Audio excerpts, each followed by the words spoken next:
Please welcome Margaret Atwood.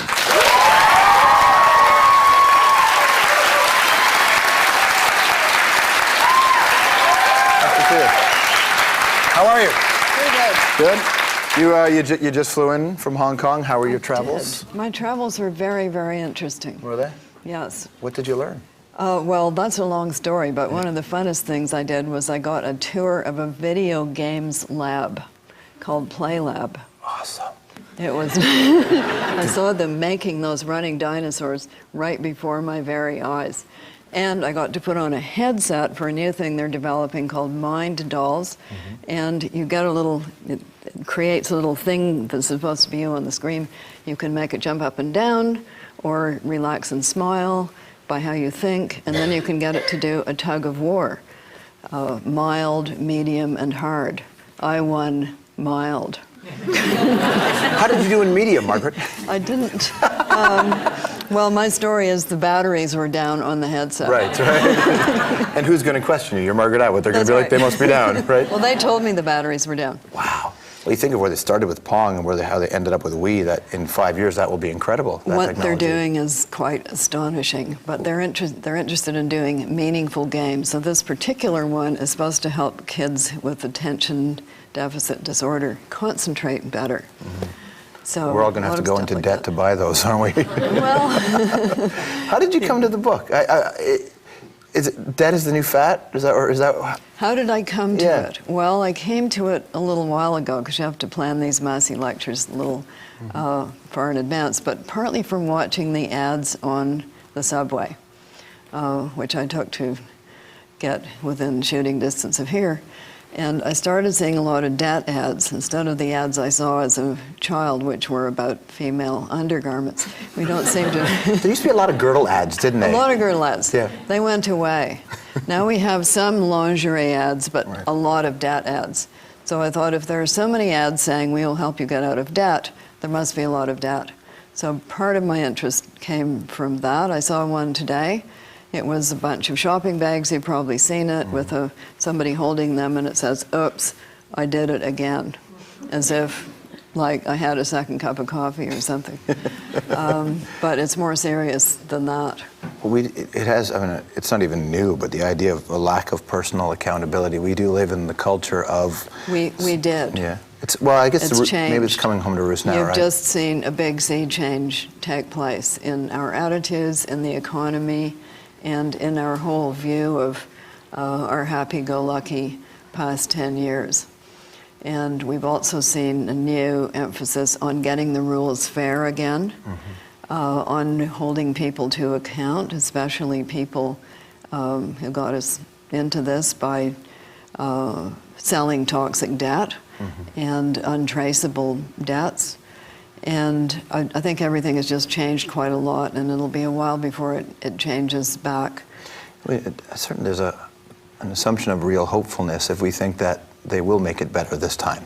Well, you know, things level out. We've seen bubbles burst before.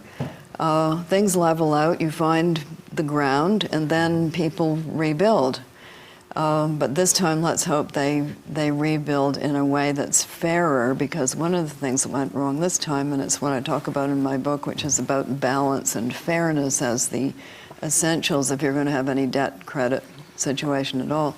Maybe they'll get the rules right this time. What happened was they took the lid off the cookie jar and people took the cookies. They took the crumbs. All right, stick around. When we come back... we got the crumbs. Yeah, we did They got the cookies. I figured we just had the bottle broken over our head, but that's all right. When we come back, we're going to play the weather game with Margaret. What's the weather game? You'll find out. More with Margaret Atwood after this. What do you do when the people you entrust to enforce, create the laws, are the ones that betray you mega big time? That's called corruption, George. And it's not a pretty sight. No, it's not.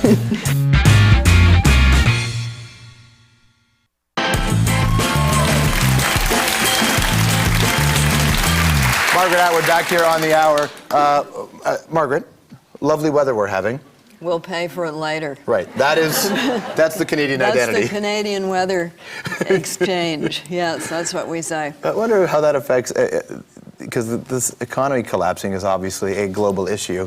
In Canada, we are currently not experiencing some of the banking issues that they are in other countries, but we can't not be affected by it. We're a net exporting company, and therefore, if other people stop buying stuff, it's going to affect us, which you've already seen it. Is you writing this book your attempt at doing Scrooge McDuck?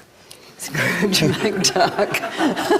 You read that a lot when you were a kid, right? Yeah, Scrooge McDuck. Well, Scrooge McDuck had this big money bin that everybody swam around in. We would all like to have one of those, but no, maybe you're thinking not of Scrooge McDuck, but of the character I invented for the end of the book called Scrooge Nouveau, which is a combination of a few people, right? Yeah, what Scrooge would be like if he were with us today. So what would he be like, and what sort of spirits would appear to him? So I have the spirit of Earth Day past appear to him, and she looks kind of like a shampoo ad, with the organics. The spirit of Earth Day present, which looks a little bit like Al Gore and a little bit like David Suzuki and a little bit like Prince Charles in his organic cookie making mode. Right. Good biscuits, Charles. Are they good? Yeah. They're good. Okay. You should get some. All right. Dutchy Originals. Really? Yes, they laughed when he started with the organics, but they're not laughing anymore, George. And well, good, because he's going to run out of money soon, so he'll need a business to take care of himself. I think the cookies will do it for him. And the spirit of Earth Day yet to come, which comes in two modes, bad and good. Your choice. Which choice are we going to make? We will see, George. Which choice do you think we'll make? No, which choice do I hope we'll make? Well, we hope we make the good one. Yes, we hope we'll make the good one. I'm not ready to let this one go. Are you when you were hopeful in that, the Margaret Atwood of hopefulness past, is she generally right when it comes to this? Margaret Atwood of hopefulness present. is doing all she can. But will that save the Margaret Atwood of future perfect? Not forever, dear. What's neat about the book is all good things come to an end. They do. Most things do. Yes, most they do. It's a life cycle. Yes. What's neat about the book is when you talk about all very well for you to say. Don't worry. I'm not as young as you think I am.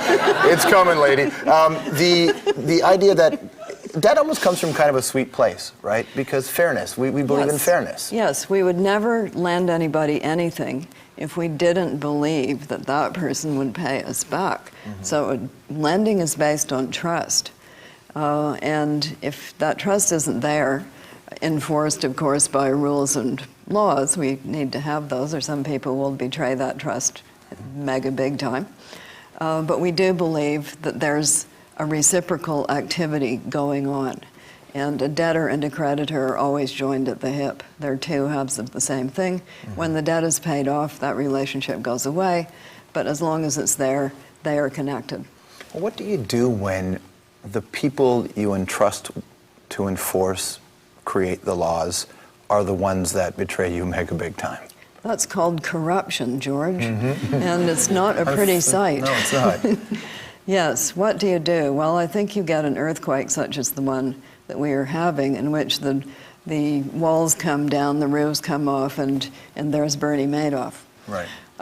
So a lot of things get exposed at times like that, and then there's a lot of clamoring that goes on saying, how did this ever happen? And then you look at the laws that permitted it to happen, and you look at when those laws changed and who that benefited, and that's where the bodies are buried. What do you do when you write a novel? I think part of the fun of that is you don't have to really take a stand, because you can find ways to leave it up to the reader. You can leave an open end. Right. Well, in a book like this, you can't really. Oh, but we always live in an open end all the time, because the future is indeterminate. You've read enough science fiction, I'm sure, so that you know about the garden of branching paths. So we don't know what the future is going to be. We know that there are a number of possible futures. So we always live in that moment in which we have a choice of many possible futures, and how we behave right now is going to influence which of those futures we get. And I think that's a nice view of it. What about if it's the science fiction view where we have just uttered the 9 billionth name of God and they're pulling the stars? Like, can we fix this economy? Can we fix this reality for us? The reality will be balanced one way or another, because that's what happens when there's a big imbalance. It does shake out, but it's a question of how many people get hurt in the process. So what we're trying to do right now is make some fixes that mean maybe not so many people get hurt.